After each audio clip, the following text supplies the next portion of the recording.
बहुत कदीम जमाने की बात है। दूर किसी गांव में एक बूढ़ा शख्स रहता था जिसका नाम सालिम था। सालिम की बीवी बहुत अरसा पहले इस दुनिया से चली गई थी। सालिम की सिर्फ 2 ही बेटियां थीं जो उसे जान से भी ज्यादा प्यारी थीं। सालिम एक शिकारी था। सालिम रोज सुबह सवेरे उठता, नमाज अदा करता और फिर अपना जाल और पिंजरा लेकर जंगल की तरफ निकल जाता। सारा दिन मुख्तलिफ परिंदों को पकड़ने की कोशिश करता और जो थोड़े बेहद परिंदे पकड़ में आ जाते उन्हें बाजार ले जाकर बेचता और वहां से मिलने वाले चंद पैसों से अपने घर का गुजर बसर चलाता। सालिम बहुत बूढ़ा हो चुका था और उसके जिस्म में इतनी भी ताकत नहीं थी कि वो परिंदे पकड़ सके। सालिम की 2 बेटियों के नाम आयशा और जैनब थे। आयशा और जैनब दोनों बहुत खूबसूरत, खुश अखलाक और नेक सीरत लड़कियां थीं। वो कभी लोगों के खतियों में काम करते और जब कभी कोई कपड़ा सलाई के लिए आ जाता तो उसे घर बैठकर सलाई करते और अपने बूढ़े वालिद की मदद करने की कोशिश करती थी। एक बार हुआ यूं कि सालिम की अचानक तबीयत खराब हो गई और काफी दिनों तक वो किसी काम की तरफ ना गया। उसे अपने इलाज और घर के अखराजात के लिए एक जमींदार से कर्ज लेना पड़ा। कुछ दिन घर में रहकर उसने अपना इलाज करवाया और जब सेहतयाब हो गया तो फिर से अपने काम की तरफ जाने लगा। कर्ज ख्वाह अक्सर उसके घर आता तो सालिम घर मौजूद ना होता। दोनों बहनों से उसकी मुलाकात होती और वो इन पर गलत नजर डालता। बाप को जब यह बात पता चलती तो वो बहुत गमगीन होता। एक दिन सालिम जंगल में परिंदे पकड़ने जा रहा था कि अचानक जैनब बोली, अब्बा जान, अब आपके जिस्म में इतनी ताकत नहीं कि आप मजीद मेहनत कर सकें। आपको तो बस आराम की जरूरत है। सालिम बोले, बेटी मैं घर बैठकर आराम कैसे कर सकता हूं? अगर मैं आराम करूंगा तो घर का खर्चा कैसे चलेगा? मुझे तेरी और जैनब की शादी भी करनी है और इस जमींदार को सूद समेत पैसे भी लौटाने हैं। आयशा, मुझे हर वक्त यही डर लगता रहता है कि कहीं जमींदार अपने पैसे लेने ना आ जाए। बेटी, वो जमींदार बहुत बेरहम आदमी है। अगर हमने जल्द से जल्द उसके पैसे न लौटाए तो वो हमारे साथ कुछ भी कर सकता है। जैनब बोली, अब्बाजान आप ज्यादा परेशान ना हो, अल्लाह जरूर कोई रास्ता निकालेगा और हम दोनों बहनें भी तो मजदूरी और सिलाई कढ़ाई का काम करती हैं। आज से हम दिन रात मेहनत करेंगी ताकि हम इस जमींदार के पैसे जल्द से जल्द लौटा सकें। बेटियों की ऐसी बातें सुनकर सालिम की आंखों में आंसू आ गए। सालिम बगैर कुछ कहे जंगल की तरफ परिंदे पकड़ने निकल गया। जब सालिम जंगल में पहुंचा तो परिंदे पकड़ने के लिए मुनासिब जगह की तलाश में लग गया। जंगल में काफी अंदर जाने पर उसे एक जगह ऐसी मिली जहां परिंदों का एक झुंड मौजूद था। उसने जाल फैलाया और परिंदों को पकड़ने की कोशिश शुरू कर दी। परिंदे पकड़ते पकड़ते जब 1 घंटा गुजर गया तो उसे भूख लगने लगी। उसकी बेटियों ने जो खाना बनाकर दिया था उसने दरख्त की छांव में बैठकर वो खाना खाया और थोड़ी देर आराम करने लगा। कुछ देर आराम के बाद वो फिर अपने काम में लग गया। अब उसने काफी परिंदे पकड़कर पिंजरे में डाल लिए थे। जब उसे यकीन हो गया कि आज उसने काफी मिकदार में परिंदे पकड़ लिए हैं तो पिंजरे को बंद किया और उसे उठाकर वापस बाजार की तरफ चल दिया। उन्हें बेचा और घर पहुंच गया। शाम को जब सालिम घर लौटा तो आयशा और जैनब ने उसे खाना दिया और बोले, अब्बा जान, आप किसी से थोड़े पैसे उधार लेकर इस जमींदार के पैसे लौटा दीजिए, अब हमसे और बर्दाश्त नहीं होता। सालिम बोले, बेटियों, बुरे वक्त में कोई काम नहीं आता, गरीबों का सहारा तो बस अल्लाह होता है। वो सारी रात सालिम सो न सका, बस अल्लाह के हुजूर रो रो कर दुआ करता रहा कि ए अल्लाह, हम गरीबों का सहारा तो ही है, हम बहुत मुश्किल वक्त से गुजर रहे हैं, तो हमारे लिए कोई रास्ता निकाल और मेरी बेटों के सर से साया न छीन। अगले दिन जब सालिम जंगल में परिंदे पकड़ने गया तो जंगल में उसे एक अजनबी शख्स मिला। वो शख्स बोला, लगता है तुम शिकारी हो और इस वक्त जंगल में परिंदे पकड़ने जा रहे हो। सालिम बोले, हां, बेटा मैं शिकारी हूं, बेटा क्या तुम्हें मुझसे कोई मदद चाहिए? वो शख्स बोला, मुझे कोई मदद नहीं चाहिए, मगर अब तुम्हें सजा से कोई नहीं बचा सकता, या फिर हो सकता है कि खलीफा तुम्हें उम्र भर के लिए कैद खाने में डाल दे।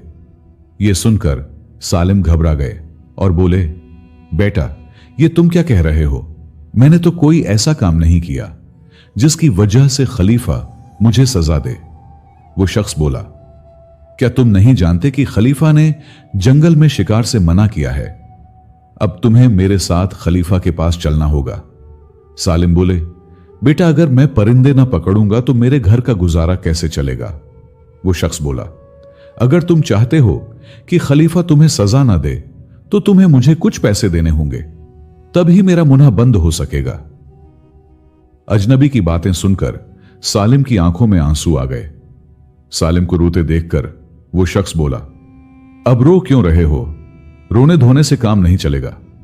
अगर तुम चाहते हो कि खलीफा तुम्हें सजा ना दे तो पैसे देने ही होंगे। सालिम बोला, बेटा पैसे तो मेरे पास नहीं, मैं गरीब शिकारी हूं। अगर तुम चाहो तो मुझे खलीफा के पास ले चलो। बाबा, क्या तुम्हें सजा से डर नहीं लगता जो थोड़े पैसों के लिए अपनी जान खतरे में डाल रहे हो?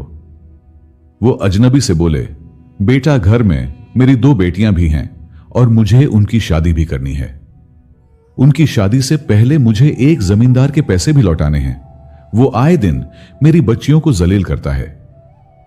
अजनबी बोला, देखो वैसे तो मैं किसी पर रहम नहीं करता, मगर तुम बूढ़े हो और तुम्हारी 2 बेटियां भी हैं जिनकी तुम्हें शादी करनी है। फिर वो शख्स सिक्कों से भरी एक थैली निकालकर सालिम को देते हुए बोला, बाबा इस थैली में सोने के सिक्के हैं। कुछ सिक्के तुम जमींदार को दे देना और बाकी बचे हुए सिक्कों से अपनी बेटियों की शादी कर देना।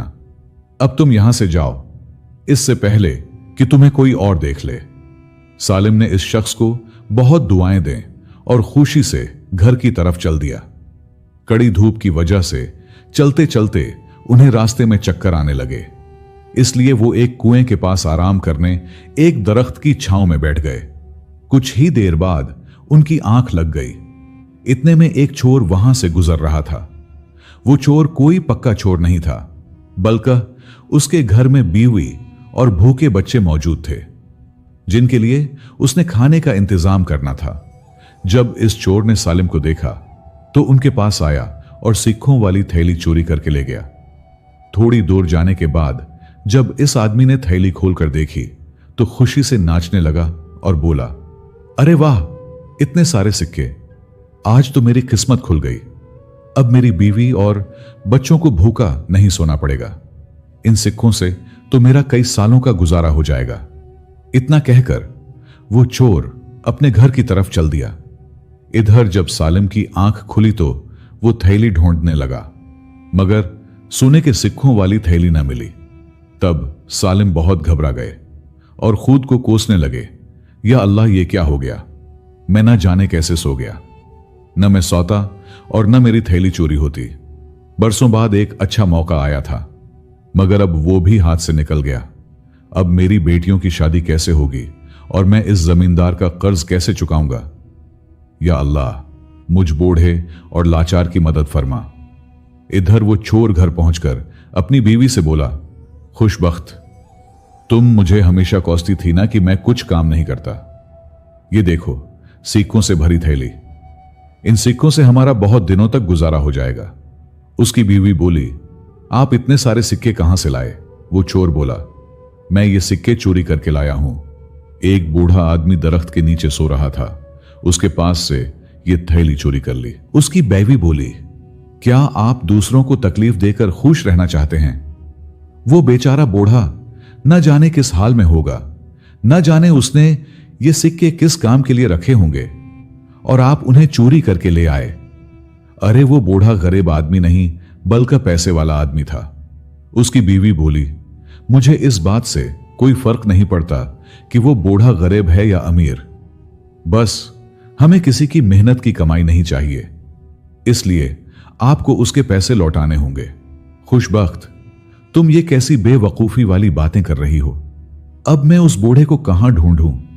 चोर की बीवी बोली, आपको उस आदमी की तलाश जरूर करनी होगी। मुझे भूखा रहना मंजूर है, मगर चोरी के पैसों से घर का गुजारा नहीं कर सकती। आपको अपनी बीवी और बच्चों का पेट मेहनत मजदूरी से भरना चाहिए, न कि चोरी से। ठीक है खुश नसीब, मैं उस बूढ़े की तलाश करूंगा और सिक्के वापस कर दूंगा। अब तो तुम खुश होना। घर में कुछ देर आराम के बाद वो आदमी सोने के सिक्कों वाली थैली लेकर बूढ़े को लौटाने निकल पड़ा। इधर सालिम गमगीन होकर घर पहुंचे तो उनकी बेटियां बोले, अब्बाजान हम कब से आपका इंतजार कर रही थीं। तब सालिम ने सारी बात अपनी बेटियों को बता दी। इतने में जमींदार अपने पैसे लेने उनके घर पहुंच गया। जमींदार को देखकर सालिम और बेटियां घबरा गईं। जमींदार बोला, सालिम जल्दी से मेरे पैसे वापस कर दो।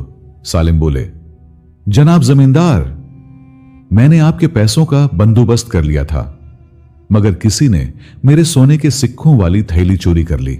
जमींदार गुस्से में बोला, तूने मुझे बेवकूफ समझा है कि तू मुझसे झूठ बोलेगा और मैं मान लूंगा। अरे तेरे जैसे मुझे 50 मिलते हैं झूठ बोलने वाले। जमींदार सालिम और उसकी बेटियों को खलीफा के दरबार ले गया। जमींदार ने खलीफा से कहा, हुजूर वाला, इस सालिम ने मुझसे पैसे लिए थे और अब वापस नहीं कर रहा। ऊपर से झूठ बोल रहा है कि कोई उसकी सोने के सिक्कों वाली थैली चोरी करके ले गया। जमींदार की पूरी बात सुनने के बाद खलीफा बोले, तो तुम ऐसे आदमी को कर्ज देते ही क्यों हो जो चुका ना सके। हुजूर ये मेरे सामने रो रहा था, इसलिए मैंने उस पर तरस खाकर पैसे दे दिए थे।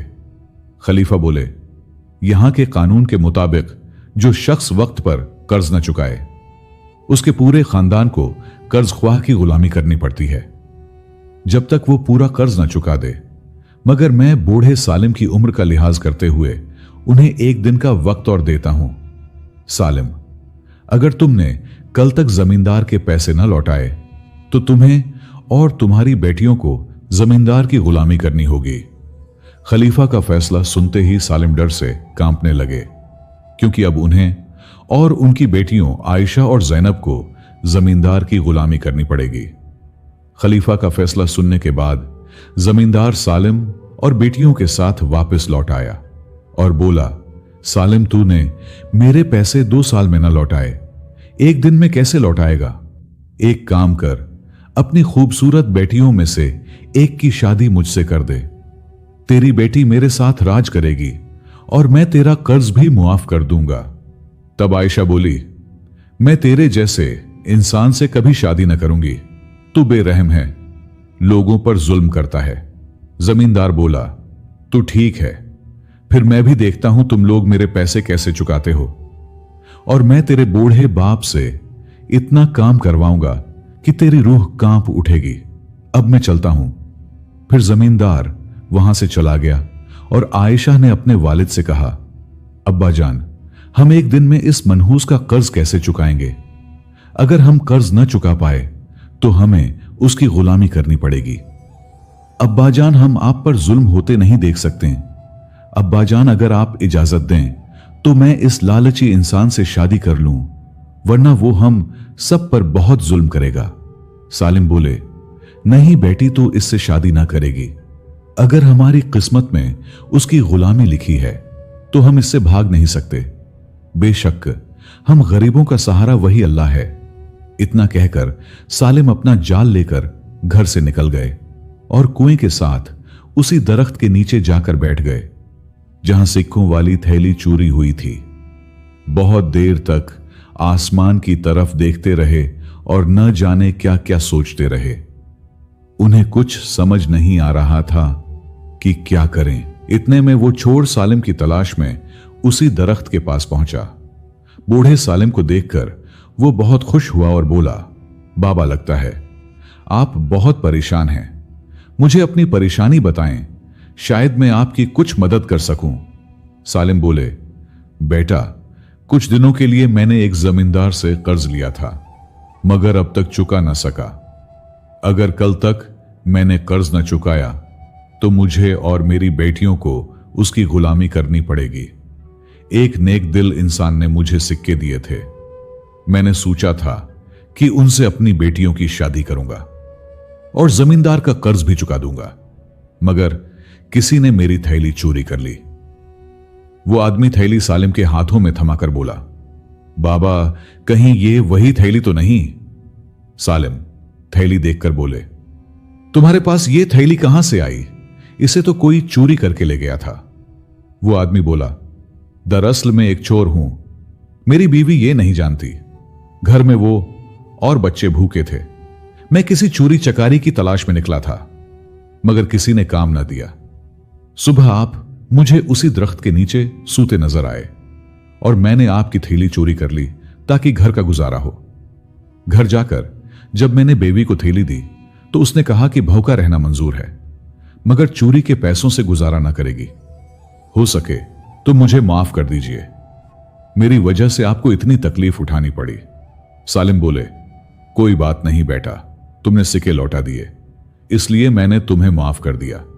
अब मैं उन शकों से जमींदार का कर्ज चुका दूंगा और बाकी से बेटियों की शादी कर दूंगा। बेटा अब मुझे जाना चाहिए, जल्दी से जमींदार के पैसे चुकाने हैं। सालिम तेज कदमों से घर पहुंचे और थैली बेटियों को दिखाते हुए बोले, देखो बेटियों, ये वही थैली है जो खो गई थी। अब हमें जमींदार की गुलामी नहीं करनी पड़ेगी। आयशा बोली, मगर अब्बाजान आपको ये थैली कहां से मिली? बेटी, जिस चोर ने चोरी की थी उसी ने वापस की है। उसकी बीवी बहुत नेक दिल औरत है। मैंने तुझसे कहा था ना कि अल्लाह हमारी मदद जरूर करेंगे। आयशा और जैनब बोले, हां अब्बाजान, ये तो बहुत अच्छा हुआ। अब हमें जमींदार से नजात मिल जाएगी। सुबह होते ही जमींदार उनके घर आ धमका और बोला, सालिम चल मेरे पैसे वापस कर दे, अभी भी तेरे पास मौका है। अपनी खूबसूरत बेटियों में से एक की शादी मुझसे कर दे। तेरी बेटी मेरे साथ राज करेगी और मैं तेरा कर्ज भी मुआफ कर दूंगा। तेरा क्या ख्याल है आयशा? क्या तू अपने बूढ़े बाप पर जुल्म होते देखना चाहती है? सालिम बोले, अल्लाह के होते हुए तुम हमारा कुछ नहीं बिगाड़ सकते। लो ये सिक्के वापस ले लो, अब यहां से चले जाओ। जमींदार बोला, अरे वाह, इतने सिक्के! सालिम, जो पैसे तू अब तक न चुका सका वो एक दिन में कैसे आ गए? तूने क्या किया, जरा मुझे भी बता। सालिम बोले, तुझे इससे क्या मतलब? तेरा कर्ज मिल गया, अब यहां से जा सकता है। सालिम की बात सुनकर जमींदार गुस्से में तमतमाता हुआ वहां से चला गया। कुछ दिनों बाद सालिम ने अच्छा रिश्ता ढूंढकर बाकी सिक्कों से अपनी बेटियों की शादी कर दी। इसके बाद बूढ़ा सालिम और उनकी बेटियां आयशा और जैनब खुशी से अपनी जिंदगी गुजारने लगे। बेशक गरीबों का सहारा अल्लाह होता है। दोस्तों, यह कहानी हमें सिखाती है कि अल्लाह कभी अपने बंदों को तन्हा नहीं छोड़ता। सब्र, ईमान और नेक नीयत से हर मुश्किल आसान हो जाती है। अल्लाह हमें सबको सब्र और शुक्र की तौफीक दे। आमीन।